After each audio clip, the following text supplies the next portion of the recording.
and the reasons behind them doing so. Absolutely, and it's exciting to watch. It's kind of what jazzes us and keeps us going on this, is that so many people that have come here and done that. The light bulb kind of clicks on, and suddenly, history was kind of boring and stuff, but now it's kind of cool,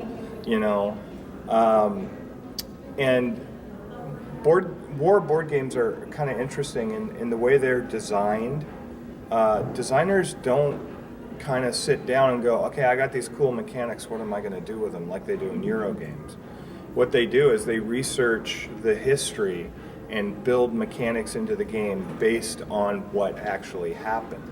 So they're kind of doing it from the opposite way that most Euro gamers and other games are designed, in that they do tons of historical research, and then they kind of wrap this game around the history. Yeah, and actually it's going to sound silly for me to say, but I think that it's very much sort of like a role-playing type of situation, because you're sort of creating a story and you're wrapping a mechanic around the story. And at the core of this is an actual story that you're trying to tell and simulate in a game. So you're automatically drawn into a narrative instead of laying rails down and trying to make a train. Absolutely. So I like you said, I enjoy Euro games and I enjoy playing them and I appreciate them too.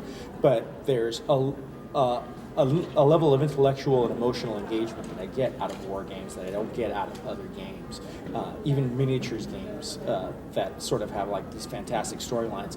It's a little bit more engaging to me to know that when Mike runs Force on Force, that we're dealing with American soldiers in Afghanistan, and that kind of situation is actually panned out, and you're really sort of like in a living world, and something's going on, and something that actually has affected you, even though you really don't know it. But when people are here at Con, do you just run War Games boot camp at Strategicon events, or do you branch out to other places? Well, we are actually kind of excited because some groups have started to approach us and take notice of us.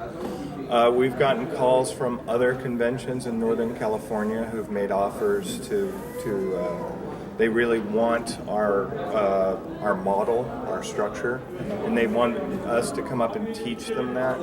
We've talked to some local game stores who are very interested in us kind of branching out and doing demos at their stores for new games that are coming out that they want to kind of emphasize in the store.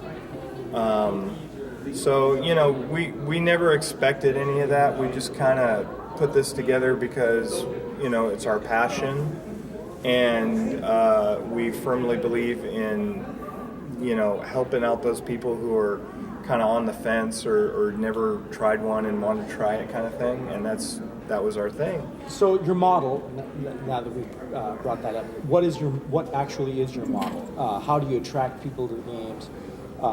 What do you make available to them to do, and how, basically how do you go about your business? Is somebody just walking by and you just sort of like, psst, psst, come over here, I got a game for you, or do you just wait for somebody to come up and introduce themselves? I think that the best word for our model is engagement.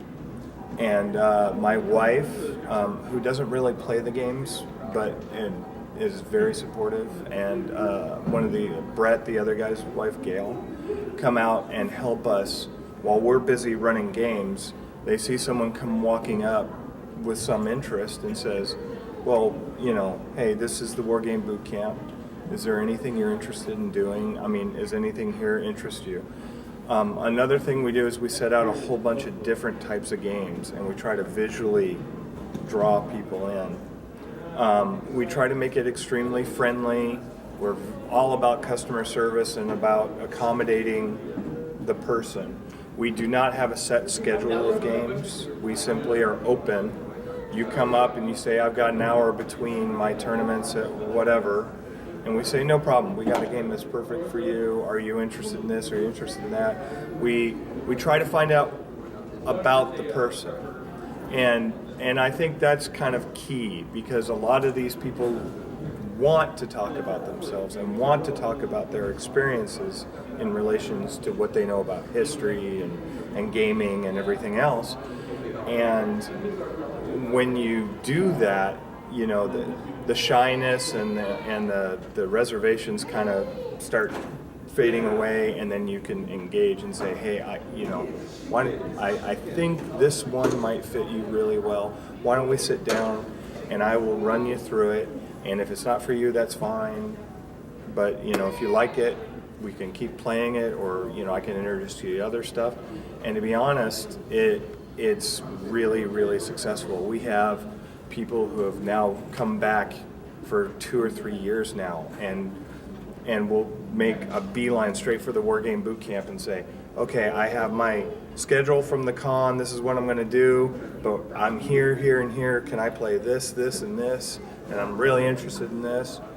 And, you know, we're like, yeah, sure. And I no bet problem. you also have situations where two people end up playing at a game and that don't know each other, that end up going out and playing more games elsewhere and building relationships and networks and community. And that's one of the things that really impresses me about you guys, because I think you guys are the epitome of what conventions like this are about. It's about building a gaming community.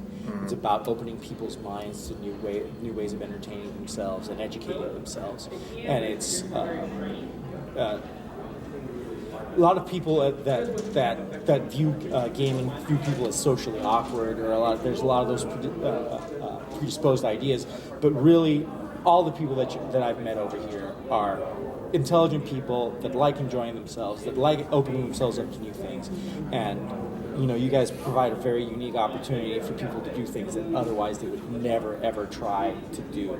And like I said, I think that's exactly what conventions like this are about. They're not about I mean, I can play 40K with somebody anywhere.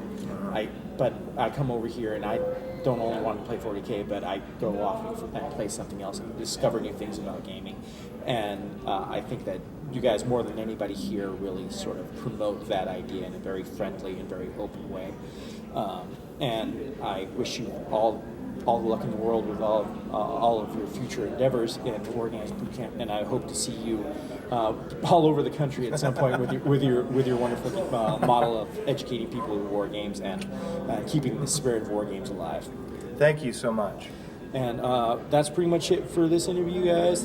Check out Plus 10 to Awesome if you want to go to, I believe that you have links in Board Game Geek. That is correct. We have a guild there. We're working on a new website, but we're not quite there yet.